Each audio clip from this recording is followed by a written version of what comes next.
सरोज खान एक ऐसी शख्सियत जो न केवल एक उच्च कोटि की नृत्यांगना थी, अपितु हमेशा सच के साथ खड़ी रहने वाली एक स्वाभिमानी महिला भी थी।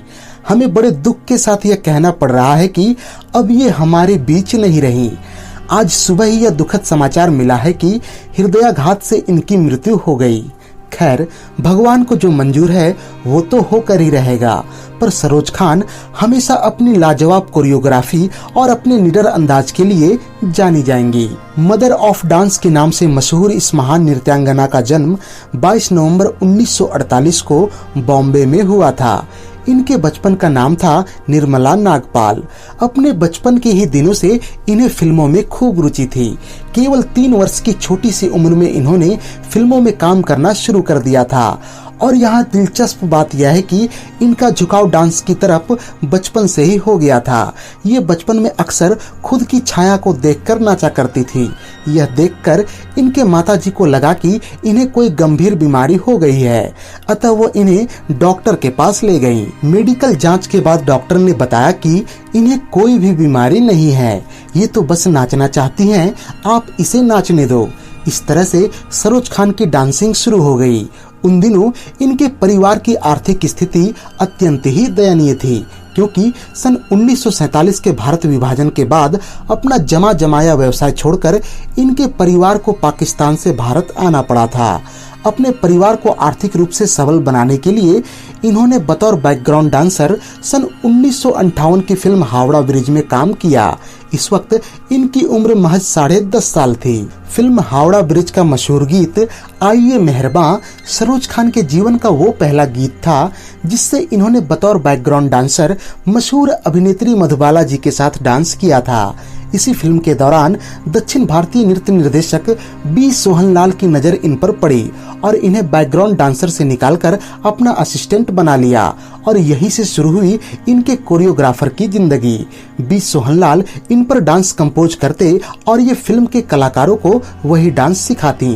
धीरे धीरे सरोज खान काम करती रहीं और संयोग से इसी दौरान इन्हें अकेले ही एक डांस कंपोज करने का मौका मिला। ये फिल्म थी सन 1963 की राज कपूर और नूतन स्टारर दिल ही तो है। इस गाने के बोल थे निगाहें मिलाने को जी चाहता है। इस गाने में अभिनेत्री नूतन के साथ सरोज खान ने भी परफॉर्मेंस दिया था। आगे चलकर इन्होंने उस दौर की कई मशहूर अभिनेत्रियों को कोरियोग्राफ किया तथा मेरा साया फिल्म के मशहूर गीत झुमका गिरारे के शूटिंग के दौरान इनकी अभिन्न मित्र बनी अभिनेत्री साधना। अभिनेत्री साधना के साथ सरोज खान की मित्रता रंग लाई और सन 1974 में जब साधना ने एक फिल्म निर्देशित की तो सरोज खान को बतौर कोरियोग्राफर इस फिल्म में मौका दिया। यह फिल्म थी गीता मेरा नाम और इस तरह से पहली बार पर्दे पर सरोज खान का नाम एज अ कोरियोग्राफर आया। आगे चलकर इन्होंने सन 1975 की प्रतिज्ञा, 1976 की मां, 1982 की विधाता, 1983 की हीरो, 1987 की मिस्टर इंडिया और 1988 की तेजाब जैसी फिल्मों से घर घर में पहचान बनाई। मिस्टर इंडिया और तेजाब फिल्म के सुप्रसिद्ध गीतों हवा हवाई और 1 2 3 ने इतना हंगामा मचाया कि चारों तरफ केवल सरोज खान के ही चर्चे थे।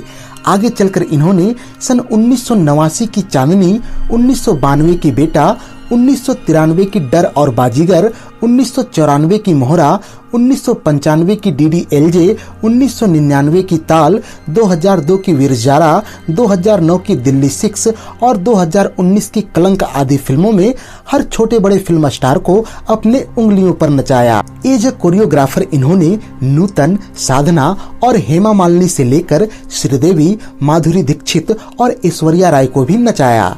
इन्होंने न केवल अभिनेत्रियों को नचाया अपितु राज कपूर, अमिताभ बच्चन और धर्मेंद्र से लेकर शाहरुख खान, अक्षय कुमार और गोविंदा तक को भी कोरियोग्राफ किया।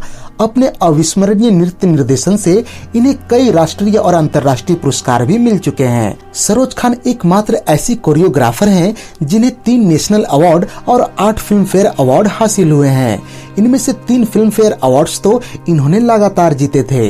दरअसल सन 1989 से लेकर 1991 तक लगातार 3 सालों तक इन्होंने बेस्ट कोरियोग्राफर का अवार्ड जीता था। सन 1989 से पहले फिल्म फेयर अवार्ड में बेस्ट कोरियोग्राफी कोरियोग्राफी की कोई भी कैटेगरी नहीं हुआ करती थी, पर इसी साल आई फिल्म तेजाब के गीत 1, 2, 3 ने लोगों को इतना आकर्षित किया कि फिल्म फेयर को यह कैटेगरी बनानी पड़ी और बेस्ट कोरियोग्राफर का पहला अवार्ड सरोज खान को ही हासिल हुआ।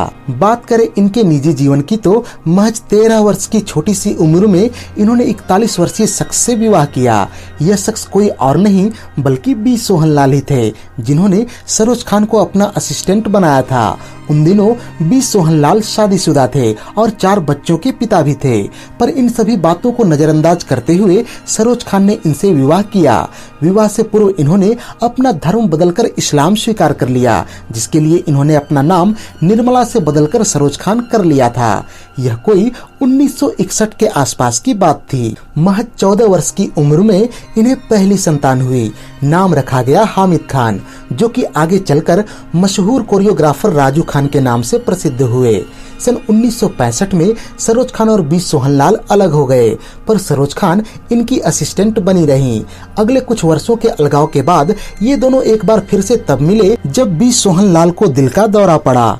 इसके अगले कुछ सालों तक दोनों फिर से साथ रहे और इसी दौरान इनकी बेटी हिना खान का जन्म हुआ।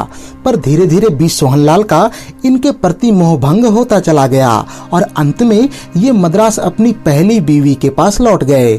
इसके बाद सरोज खान की दूसरी शादी सरदार रोशन खान के साथ हुई तथा इनसे एक पुत्री का जन्म हुआ, जिसका नाम रखा गया सुकैना खान। सुकैना खान आजकल दुबई में एक डांस इंस्टीट्यूट चलाती हैं। सरोज खान हमेशा से ही एक उन्मुक्त विचारों वाली सशक्त महिला रही हैं। हाल ही में इन्होंने इंडस्ट्री में हो रहे कास्टिंग काउच पर जमकर हल्ला बोला था तथा कई बड़े कोरियोग्राफर्स को आड़े हाथों लिया था। खैर, इन सब बातों से परे सरोज खान हमेशा अपनी लाजवाब और कालजयी नृत्य निर्देशन के लिए जानी जाएंगी।